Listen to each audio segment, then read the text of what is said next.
Welcome to The Explainer. We're about to break down the wild world of cybersecurity, looking at the very latest intelligence on the threats we're all up against online. Okay, so let's get right into it. Everything we're going to cover today comes straight from the DNSFilter 2026 Annual Security Report, and let me tell you, it gives us a fascinating and, to be honest, a pretty startling look at where things stand right now. So to kick things off, I want to make this personal. Let's forget the big, abstract numbers for just a second and think about your daily life online. Because the threat landscape, it has changed a lot for every single one of us. Just last year, the report showed that the average person, someone like you or me, would run into about 29 different online threats every single day. And that could be anything, right? A sketchy link, a clever phishing email, you name it. Okay, now brace yourself. Fast forward to this year, that number has absolutely exploded. The average user is now facing 66 threats a day. That is more than double in just 1 year. It's a staggering jump that really shows you how much more hostile the digital world has become. So that really sets the stage for the bigger picture here. You see, this isn't just a bunch of random attacks. What we're really in is a full-blown, escalating arms race between the bad guys and the good guys. The report found that overall threat activity, and that's looking at both the sheer number of attacks and how sophisticated they are, grew by over 30%. A 30% jump in a single year. That's a massive leap. It just proves how fast the other side is innovating. But of course, it's not a totally one-sided fight. Law enforcement is always pushing back. A fantastic example of this was the takedown of breach forums, which was this huge criminal marketplace, a major hub for selling stolen data. But here's the thing about these victories. They often lead to something the report calls the Hydra effect. You know, like the mythical monster, you cut off one head and two more, often stronger ones, grow back in its place. New, more advanced threats just rush right in to fill the void. And a huge part of this new evolution is how easy it's become to get into cybercrime.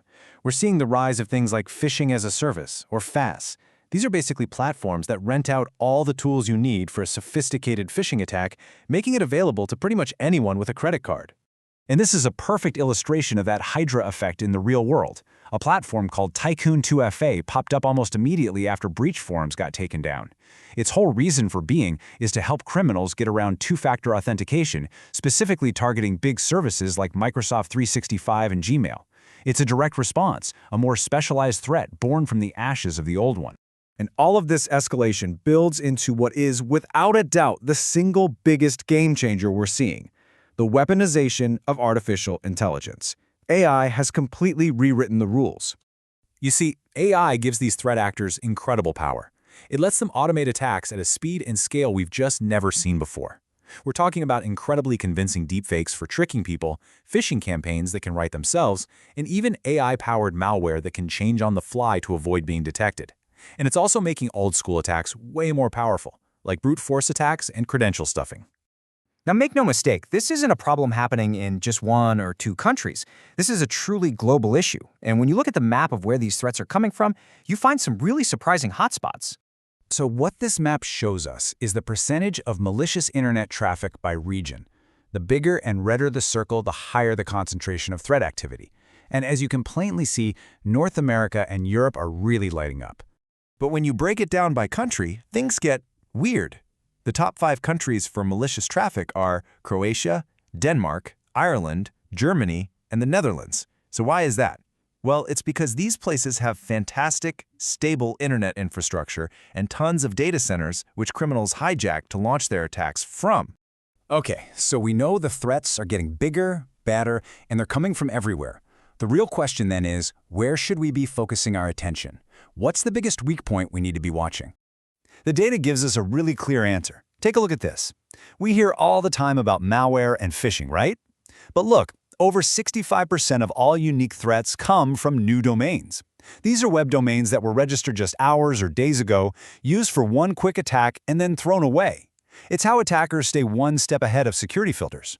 And that fact leads right to this quote, which is really one of the main conclusions of the whole report. Security can't just be the IT department's problem anymore. It has to be a part of the culture. Every single person has to understand that they have a role to play in staying safe. We have covered a ton of ground here. The daily threat count, that crazy Hydra effect, the role of AI, all of it. So if you're going to walk away remembering just one thing from this whole explainer, what should it be? It's this. The risk to every single one of us, from you and me to the biggest companies in the world, is huge, and it's growing every day. The attacks are smarter, they're faster, and there are more of them. Being proactive about security and just being aware, it's not optional anymore. It is absolutely essential. If this breakdown helped you get a better handle on the crazy cybersecurity world we're living in, please do us a favor and hit that like button and subscribe. Your support really is what makes it possible for us to keep creating content like this. And we'll leave you with one final thought to chew on.